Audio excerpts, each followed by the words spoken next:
Friends, మీ వంటిల్లు ఎందుకు ప్రమాదంలో ఉంది? 10,000 కిలోమీటర్ల దూరంలో జరిగిన యుద్ధం మీ గ్యాస్ సిలిండర్ని ఆపింది. నమస్కారం. మీరు ఈరోజు ఎల్పిజి సిలిండర్ కోసం గంటల తరబడి వేచి ఉన్నారా?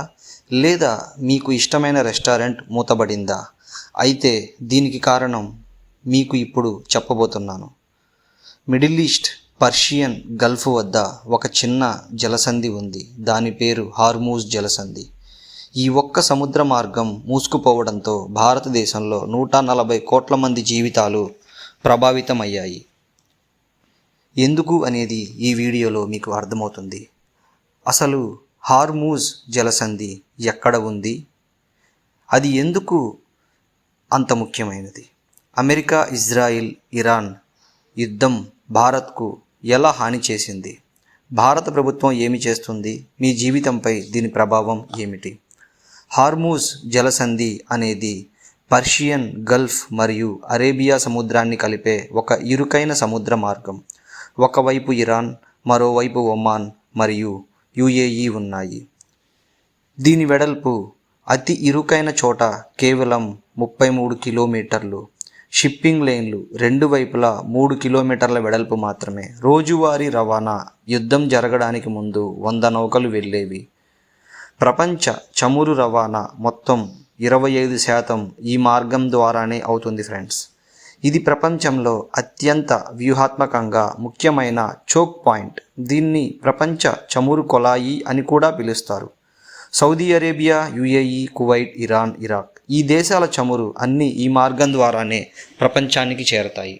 భారతదేశం రోజుకు సుమారు 55 లక్షల బ్యారెళ్ల క్రూడాయిల్ను వినియోగిస్తుంది.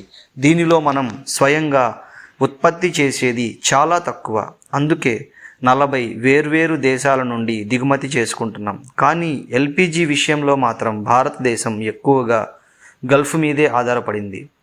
భారతదేశం మొత్తం ఎల్పిజి అవసరాల్లో 67% దిగుమతి చేసుకుంటుంది. ఈ దిగుమతుల్లో 90% హార్మూజ్ జలసంధి ద్వారా వస్తాయి.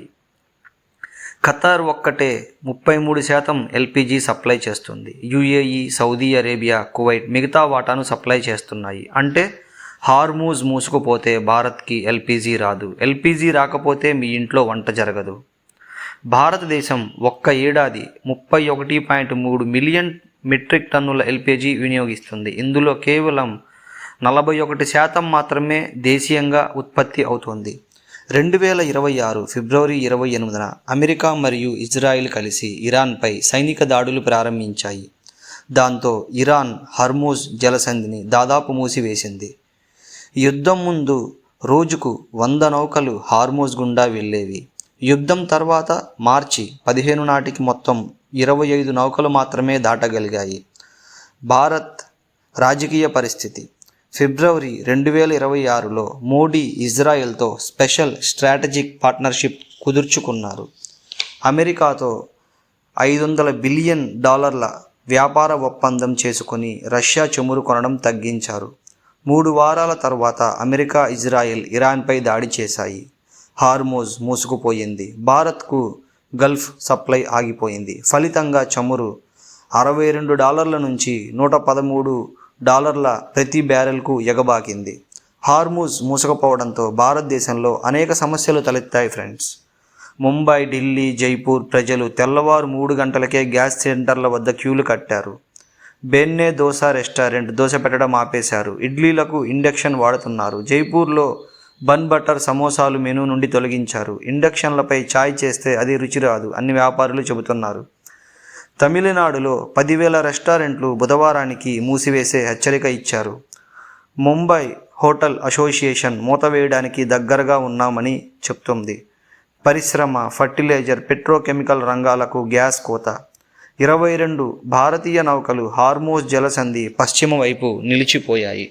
2 లక్షల మెట్రిక్ టన్నుల ఎల్పిజి, 16.7 లక్షల మెట్రిక్ టన్ క్రూడాయిల్ ఈ నౌకల్లో ఆగిపోయింది. 611 భారతీయ నావికులు నౌకల్లో చిక్కుకుపోయారు. అందరూ సురక్షితంగా ఉన్నారు.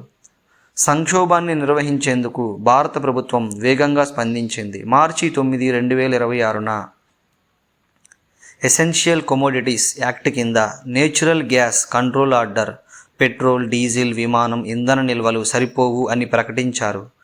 పారిశ్రామిక వినియోగదారులకు కోత పెట్టి గృహ వినియోగదారులకు ప్రాధాన్యత.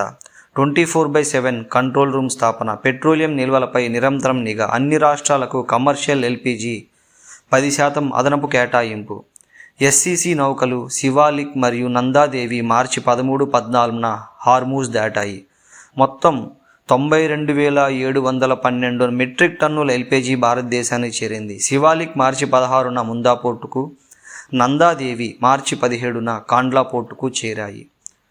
ఇరాన్ భారతీయ నౌకలకు సురక్షిత మార్గం ఇచ్చింది. నవంబర్ 2025లో అమెరికా గల్ఫ్ కోస్ట్ నుంచి 22 లక్షల టన్నుల ఎల్పీజీ ఒప్పందం. రష్యా నుండి 3 కోట్ల బ్యారెళ్లు కొనడం పునఃప్రారంభం. 30 రోజుల శాంక్షన్. నైజీరియా, మలేషియా, సింగపూర్ నుండి ప్రత్యామ్నాయ సప్లై అన్వేషణ. దేశీయ ఎల్పీజీ ఉత్పత్తి 30% పెంచారు. ఈ సంక్షోభం కేవలం భారత్ మాత్రమే కాదు, యావత్ ప్రపంచాన్ని దెబ్బతగిలింది. చైనా మిడిల్ ఈస్ట్ రూట్లకు కొత్త బుకింగ్ నిలిపివేసింది. ఒక చైనా నౌక అని సిగ్నల్ ఇస్తూ మార్చి 12న పెచ్చులు తగిలాయి. అమెరికా అధ్యక్షుడు ట్రంప్ హార్మూజ్ తెరవాలని మిత్ర దేశాలకు పిలుపు ఇచ్చారు. 400 నౌకలు గల్ఫ్ ఆఫ్ ఓమన్లో వేచి ఉన్నాయి. హార్మూజ్ జలసంధి సంక్షోభం మనకు ఒక ముఖ్యమైన పాఠం నేర్పింది. ప్రపంచ సరఫరా గొలుసులు ఎంత పెలుసుగా ఉంటాయో. 33 కిలోమీటర్ల వెడల్పు కలిగిన నీటి మార్గం మూసకపోవడంతో 140 కోట్ల మంది జీవితాలు ప్రభావితమయ్యాయి. ఎనర్జీ సెల్ఫ్ సఫిషియన్సీ ఎంత అవసరమో అర్థమైంది. భారత్ ఎల్పీజీ దిగుమతులను వైవిధ్యం చేయాల్సిన అవసరం ఉంది. భూ రాజకీయ నిర్ణయాలు మన ఇంటి వంటగదిని కూడా ప్రభావితం చేస్తాయి. సౌరశక్తి, ఇండక్షన్ వంటి ప్రత్యామ్నాయ వంట పద్ధతులు అవసరం. ఫ్రెండ్స్, ఈ వీడియో మీకు బాగా ఉపయోగపడిందా? అయితే లైక్ చేయండి, షేర్ చేయండి మరియు సబ్స్క్రైబ్ చేయండి. మీ వ్యాఖ్యలు దిగువన రాయండి. హార్మోన్ సంక్షోభం గురించి మీరు ఏమనుకుంటున్నారు? కామెంట్ చేయండి.